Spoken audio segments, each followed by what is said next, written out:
So in this segment, we're going to be discussing Robert Jenrick getting absolutely cooked twice. Once by Lewis Goodall, and then another time on Good Morning Britain. This is absolutely hilarious. This one's about rule breaking.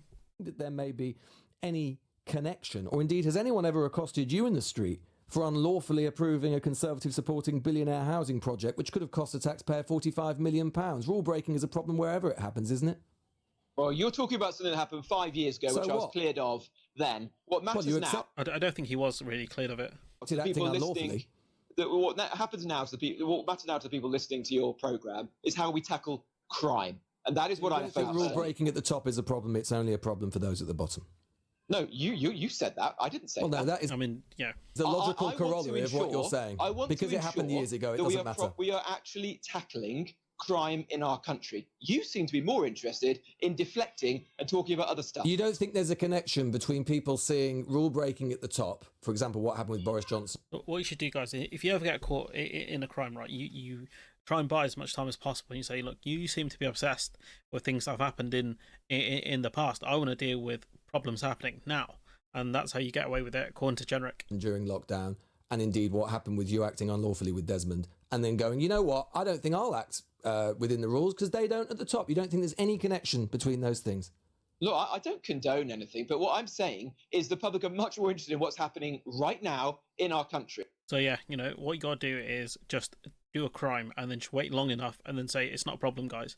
I'm obsessed with crimes happening in the future and happening now, not 5 years ago, guys. Maybe I tried to help a guy, not have to pay millions in tax, but that's by the by.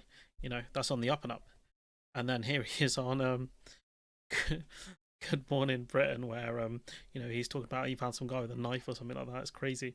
I want to be disrespectful to you. You made it all about you.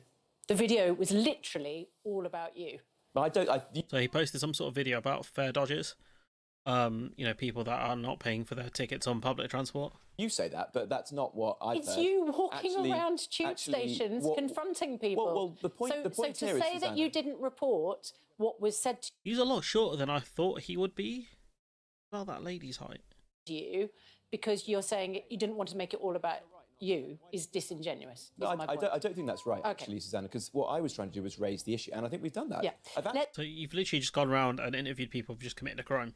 You heard reports now, Susanna, that Sadiq Khan, the Mayor of London, who's neglected this issue for a very long time, well, TfL has actually got TfL officers out on the tube, because I'm hearing people coming up to me saying, for the first time in ages, I've actually seen the enforcement officers stopping people. Okay. I mean, yeah, maybe that's the first time they've actually noticed it. That the first time they're actually paying, attention for it. Obviously, if you use public transport, you should obviously pay for it, because that's the only thing keeping it going. The moment that you stop paying for it, if it goes away, then that's when other countries have good public transport for the most part because people are willing to pay money for it. Also, the fact that they have governments that aren't super corrupt and massively defund things, but that's a different conversation. On the TfL actually say that the amount of fare dodging has gone down. Well, prosecution. Well, Robert Jenrick should say, you guys are welcome. Thanks to me and making this video the other day, it's gone down. For fare dodging have halved since COVID. So, brother, it's because the courts are backlogged because of you guys. They're not gonna, they're gonna struggle to take people to court over these things when there are massive backlogs over bigger crimes. What is Sadiq Khan doing? His own statistics, brother, he doesn't run the judiciary, show that 1 in 25 journeys are not paid for, and judging by the reaction that I've had in the last few days, I think it's much higher than that. Oh yeah, based on anecdotal evidence. Everyone I meet raises, and it's not just a London issue. A YouGov survey says that almost 80% of people across the whole country have seen this. Okay. So it's a big national issue. Literally everyone that you meet. Yeah, almost everyone. Literally everyone. I was literally in the green room just now on your show. So literally and everyone you meet says they've seen a fare dodger. Literally everyone. I think...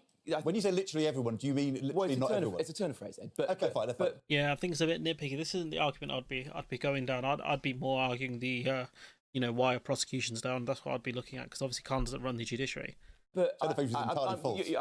No, because actually, almost everyone I've spoken to has said this. Even somebody just now in the green room, one of your producers, came up to me and said, My sources, I made it the fuck up. Thank you for doing the video. I've seen it myself.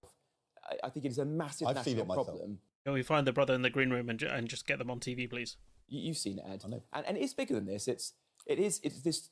Yeah, he was confronting people with, like, you know, all sorts of nonsense, and yeah, I just, you know, like, his whole point is, you know, he's going to run for Conservative leader.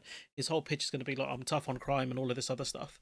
That's going to be his push, and he's going to use these kind of video pieces to show he's out in the street. You know, he's an everyman. You know, he's out here dealing with criminals because the police and the government refuse to do so, which is a bold strategy. But, you know, like I said, he's got a long history in government, and it would be interesting to see when he inevitably runs for Conservative leader, if the media actually can do their job and actually, you know, confront him on some of the stuff he's done, like Goodall did in this clip, talking about situation when I think he was housing minister. But anyways, let me know what you think in the comments below. Like, comment, share, subscribe, support the channel on Patreon if you can, and hopefully I'll see you in the next one.